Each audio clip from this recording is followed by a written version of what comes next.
ನಮಸ್ತೆ ವೀಕ್ಷಕರೇ, ನಿಧಿ ಅಡುಗೆ ಚಾನಲ್ಗೆ ನಿಮಗೆಲ್ಲರಿಗೂ ಸ್ವಾಗತ.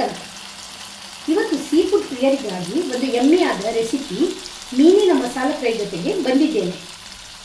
ಅನೇಕ ರೀತಿ ಮಸಾಲ ಫ್ರೈ ರೆಸಿಪಿಯನ್ನು ನಾನು ನಿಮ್ಮ ಜೊತೆ ಶೇರ್ ಮಾಡಿದ್ದೇನೆ. ಆದರೆ ಇವತ್ತಿನ ಈ ರೆಸಿಪಿ ಬಹಳ ಕ್ವಿಕ್ಕಾಗಿ ಆಗುವಂಥದ್ದು, ಹೆಚ್ಚು ಇಂಗ್ರೀಡಿಯೆಂಟ್ಸ್ ಬಳಸದೆ ಮಾಡುವಂಥದ್ದು. ಇದಕ್ಕೆ ಫಿಶ್ ಮ್ಯಾರಿನೇಟ್ ಮಾಡುವ ಅವಶ್ಯಕತೆ ಇಲ್ಲ.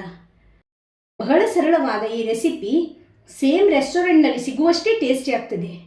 ಬನ್ನಿ ರೆಸಿಪಿಯನ್ನು ಪ್ರಾರಂಭಿಸೋಣ. ಮೊದಲಿಗೆ ಈ ಮೀನಿಗೆ ಮಸಾಲೆಯ ಪೇಸ್ಟನ್ನು ಮಾಡಬೇಕು. ಒಂದು 8 ಬ್ಯಾಡಗಿ ಮೆಣಸನ್ನು ಬಿಸಿ ನೀರಲ್ಲಿ ಸೇರಿಸಿ ಒಂದು 10 ನಿಮಿಷ ಇಟ್ಟಿದ್ದೇನೆ.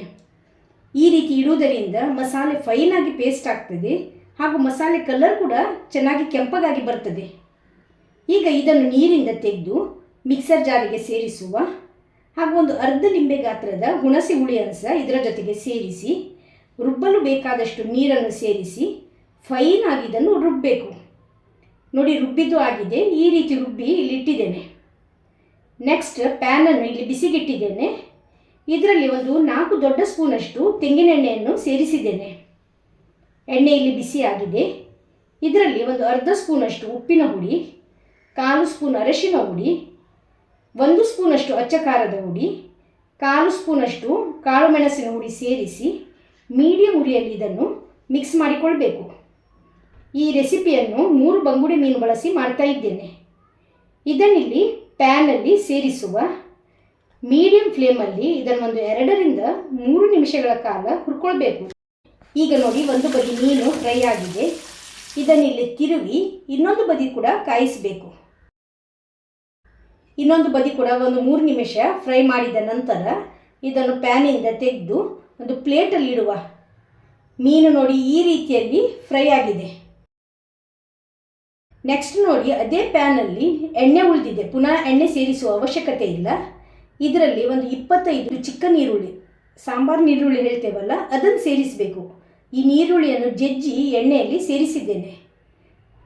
ನೀರುಳ್ಳಿ ಸೇರಿಸಿ ಒಂದು 2 ನಿಮಿಷ ಹುರ್ಕೊಳ್ಳುವ.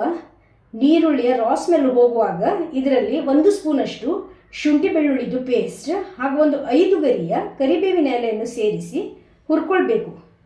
ನೀರುಳ್ಳಿ ಜೊತೆಗೆ ಇದನ್ನು ಮೀಡಿಯಂ ಉರಿಯಲ್ಲಿ ಫ್ರೈ ಮಾಡಿಕೊಳ್ಳುವ. ಈಗ ನಾವು ಆಗಲೇ ರುಬ್ಬಿಟ್ಟ ಮೆಣಸು ಹಾಗೂ ಹುಳಿಯ ಮಸಾಲೆಯನ್ನು ಇದರಲ್ಲಿ ಸೇರಿಸಬೇಕು. ಈ ಎಣ್ಣೆಯಲ್ಲಿ ಇದನ್ನು ಚೆನ್ನಾಗಿ ಫ್ರೈ ಮಾಡಿಕೊಳ್ಳುವ. ಎಣ್ಣೆಯಲ್ಲಿ ಇದು ಒಂದು 2-3 ನಿಮಿಷಗಳ ಕಾಲ ಫ್ರೈ ಆದ ನಂತರ 1 ಕಪ್ಪಷ್ಟು ನೀರನ್ನು ಸೇರಿಸಬೇಕು. ಮಸಾಲೆ ಚೆನ್ನಾಗಿ ಫ್ರೈ ಆಗಬೇಕು. ಮೆಣಸು ಹಸಿಯಾಗಿ ಸೇರಿಸಿರುವುದರಿಂದ ರಾ ಸ್ಮೆಲ್ ಹೋಗಿ ಫ್ರೈ ಆಗಿ ಆಯಿಲ್ ಸಪರೇಟ್ ಆಗಬೇಕು. ಅಷ್ಟು ಹೊತ್ತಿದ್ದನ್ನು ಫ್ರೈ ಮಾಡಿಕೊಳ್ಳುವ. ಈಗ ನೋಡಿ, ಮಸಾಲೆ ಕಲರ್ ಚೇಂಜ್ ಆಗಿದೆ. ಆಯಿಲ್ ಕೂಡ ಈ ರೀತಿ ಮೇಲೆ ಬಂದಿದೆ. ಈಗ ಇದರಲ್ಲಿ 1 ಹಿಡಿಯಷ್ಟು ಸಣ್ಣಗೆ ಹೆಚ್ಚಿಟ್ಟ ಕೊತ್ತಂಬರಿ ಸೊಪ್ಪನ್ನು ಸೇರಿಸುವ ಹಾಗೂ 1 ನಿಮಿಷ ಇದನ್ನು ಈ ರೀತಿ ಮಿಕ್ಸ್ ಮಾಡಿಕೊಳ್ಬೇಕು. ಪ್ಯಾನಲ್ಲಿರುವ ಮಸಾಲೆ ನೋಡಿ ಇನ್ನಷ್ಟು ಗಾಢವಾಗಿ ಬಂದಿದೆ.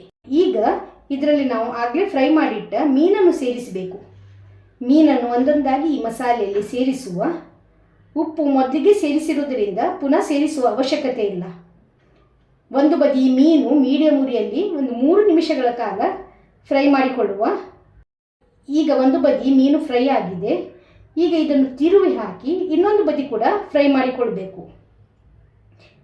ಎಲ್ಲ ಮೀನನ್ನು ಈ ರೀತಿ ತಿರುವಿ ಹಾಕಿದ ನಂತರ ಉಳಿದಿರುವ ಕೊತ್ತಂಬರಿ ಸೊಪ್ಪಿಂದ ಇದನ್ನು ಗಾರ್ನಿಷ್ ಮಾಡುವ. ಒಂದು 2 ನಿಮಿಷಗಳ ಕಾಲ ಮುಚ್ಚಿ ಇದನ್ನು ಬೇಯಿಸುವ. ಒಂದು 2 ನಿಮಿಷ ಇದು ಫ್ರೈ ಆಗಿದೆ. ಇಲ್ಲಿ ಫ್ಲೇಮನ್ನು ಆಫ್ ಮಾಡಿದ್ದೇನೆ. ಇಷ್ಟೇ ಮಾಡಲಿಕ್ಕಿರೋದು. ತುಂಬ ಟೇಸ್ಟಿಯಾದ ಮೀನಿನ ಮಸಾಲೆ ಫ್ರೈ ಇಲ್ಲಿ ರೆಡಿಯಾಗಿದೆ. ಇದೇ ರೀತಿ ಮಸಾಲೆಯನ್ನು ಸೇರಿಸಿ ಬೇರೆ ಮೀನಿನ ಮಸಾಲೆ ಫ್ರೈಯನ್ನು ಸಹ ನೀವು ಮಾಡಬಹುದು.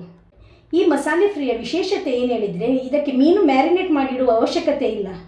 ಮೆಣಸು ಹುಳಿಯ ಮಸಾಲೆ ಇದೆ ಅಲ್ಲ, ರುಬ್ಬಿ ಮೊದಲೇ ಫ್ರಿಜ್ಜಲ್ಲಿ ಇಟ್ಟರೆ ಬೇಕಾದಾಗ ಈ ರೀತಿ ಮಸಾಲೆಯನ್ನು ಸೇರಿಸಿ ಫ್ರೈ ಮಾಡ್ಬೋದು.